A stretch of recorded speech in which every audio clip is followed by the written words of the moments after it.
Capítulo 16. El caos y el dolor se impusieron en el interior del torreón, cuando Deacon apareció cargando el cuerpo inerte y ensangrentado de Ishbel. La llevaba entre sus brazos, con una expresión en su rostro de puro dolor y terror, y una súplica de ayuda en sus ojos. Sus brazos le dolían de apretarla con fuerza contra él, pero nadie podría arrancarla de su lado. Sentía que, si la apartaba de sus brazos, ella ya nunca más volvería a él, por lo que se negó a que otro de sus guerreros la cargara cuando, exhausto, entró en el gran salón. «¡Virgen Santísima!», gritó Elsa al verla, sin poder contener sus lágrimas. «¿Ella está viva?».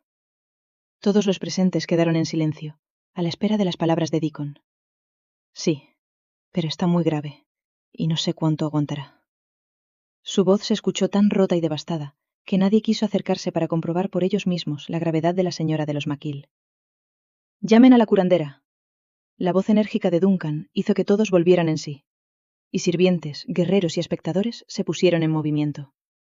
Deacon, sin querer perder más tiempo y con el cuerpo de su esposa aún en brazos, se dirigió a las escaleras, sabiendo que tanto Elsa como Duncan se ocuparían de todo lo necesario para atender a Ishbel. Por su parte, Deacon se sentía devastado y con la mente saturada.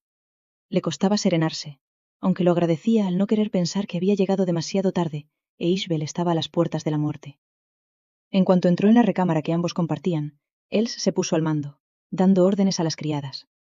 Había corrido tras Deacon, mientras éste conducía a su señora a la planta de arriba, preguntándose qué se encontraría cuando por fin pudiera examinarla. «Hay que quitarle la ropa manchada, y en cuanto traigan el agua limpiaremos toda la suciedad», ordenó nerviosa a nadie en concreto. Deacon permaneció en silencio, mientras depositaba a su esposa en la cama y se sentaba a su lado. «Cariño, abre los ojos. Mírame, muchacha», comenzó a decir cada vez más asustado. Parecía más pálida que cuando la encontró, lo que significaba que la pérdida de sangre había continuado durante el viaje a caballo. Su rostro ahora estaba también manchado de sangre, y todo su cuerpo parecía sin vida. Él se negó a mirarla, al no poder soportar ver la sangre en su rostro, y se centró en quitarle la ropa. No quería que ninguna sirvienta le hiciera, y sabía que su señor estaba absorto acariciando y observando a su esposa, como a la espera de que, en cualquier instante, ella abriera los ojos y le sonriera. Con las mejillas bañadas en lágrimas, Els miró a Deacon, que ahora besaba la cara de su esposa. «Creo que se le ha cortado la hemorragia». Como respuesta, Deacon simplemente asintió. Una de las criadas llegó con agua caliente, y tras ella no tardó en aparecer la curandera. «Debe dejarle espacio», avisó Els a Deacon, que parecía reacio a apartarse de Ishbel. Deacon miró a su alrededor, siendo consciente por primera vez de las mujeres que lo rodeaban, antes de contemplar de nuevo a su esposa. «Prométeme que harás todo lo que esté en tus manos para salvarla». No hizo falta que dijera a quién iban dirigidas sus palabras, al ser evidente que eran para la curandera. «Le juro que haré lo que pueda». Solo entonces Deacon se apartó del lado de Ishbel, aunque se resistió a salir de la recámara hasta que la curandera le informara de cuál era su estado. Mientras esperaba a que a Ishbel le limpiaran la sangre y la mujer la examinara, Deacon miró hacia la puerta y vio que acababa de llegar Iwan. Al lado de éste, Duncan observaba preocupado, sin que ninguno de los dos quisiera entrometerse.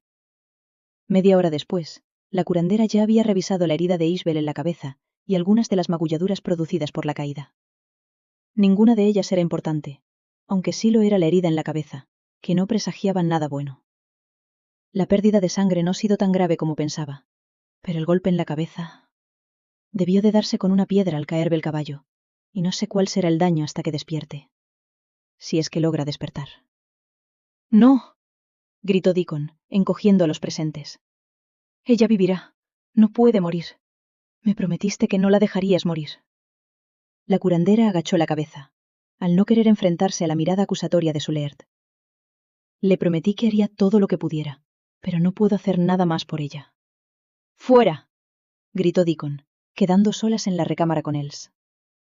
«Vivirá», le aseguró esta mientras colocaba su mano sobre el brazo de él para consolarlo. «¿Cómo estás tan segura?», quiso saber Deacon, sin apartar la mirada del cuerpo inerte de su esposa sobre la cama. «Porque es una auténtica cabezota, y por eso nunca se rinde». Deacon asintió, y en silencio se acercó a la cama y se puso de rodillas, rezando porque él se tuviera razón. «No te rindas, muchacha», susurró mientras besaba su mano pálida y fría. Cuando 1 hora después la fiebre calentó el cuerpo de Isabel y su debilidad se hizo palpable, ya nadie estaba tan seguro de que sobreviviera. La infección se había apoderado de su cuerpo, y la inconsciencia dificultaba que ingiriera la infusión para combatirla.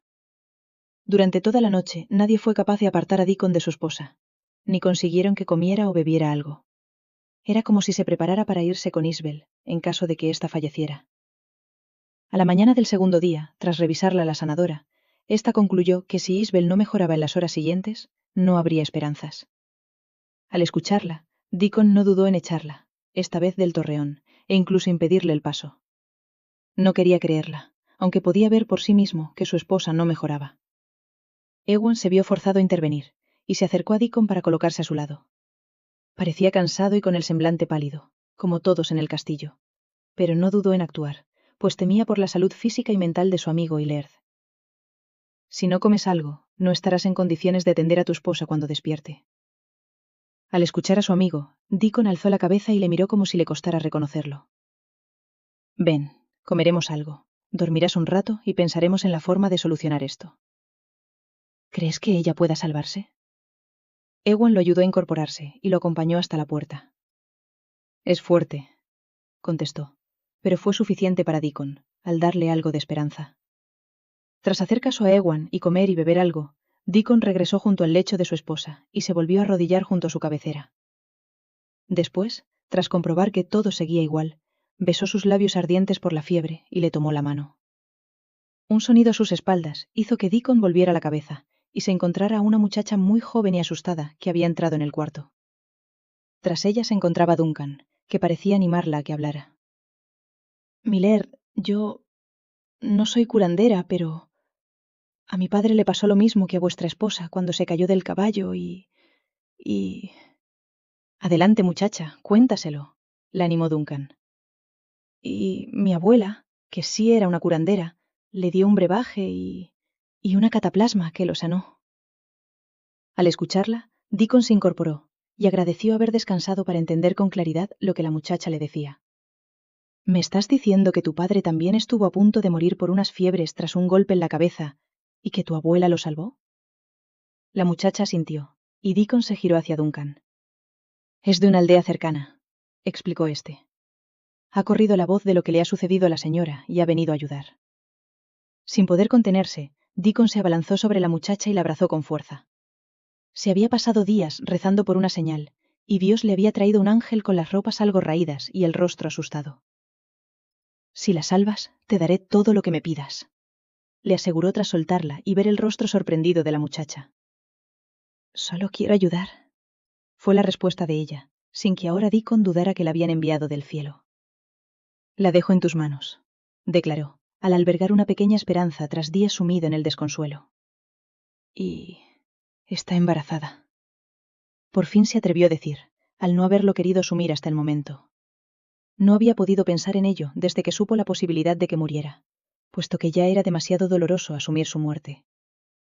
No se sentía preparado para aceptar que además perdería su hijo nonato.